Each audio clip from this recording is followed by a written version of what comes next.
ലൈസൻസുകളുടെ വൈദ്യുതി തീരുവ കൂട്ടിയത് ഉടനടി ഉപഭോക്താവിനെ ബാധിക്കില്ല. എന്നാൽ KSEBക്ക് ഇത് തിരിച്ചടിയാകും. ഈ തുക കണ്ടെത്താൻ മറ്റു മാർഗം തേടുമ്പോൾ അതിന്റെ ബാധ്യത ഭാവിയിൽ ഉപഭോക്താവിലേക്ക് തന്നെ എത്തും.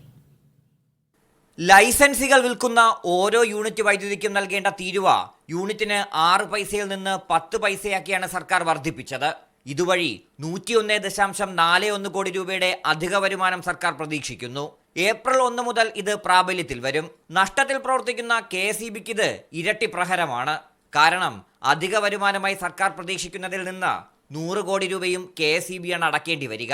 കേരള ഇലക്ട്രിസിറ്റി ഡ്യൂട്ടി ആക്ട് പ്രകാരം ലൈസൻസുകൾ അടയ്ക്കുന്ന വൈദ്യുതി തീരുവ ഒരു കാരണവശാലും ഉപഭോക്താവിൽ നിന്ന് ഈടാക്കാൻ പാടില്ല എന്നാണ് നിയമം.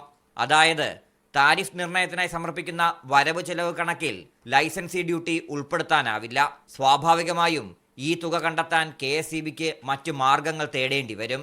ഇങ്ങനെ കണ്ടെത്തുന്ന ഏതു മാർഗവും അധിക ചെലവെന്ന് കാണിച്ച് KSEBക്ക് ചെലവ് കണക്കിൽ ഉൾപ്പെടുത്തി വേണമെങ്കിൽ ഉപഭോക്താവിൽ നിന്ന് ഈടാക്കാനും കഴിയും. RB Sanu, media 1, Thiruvananthapuram.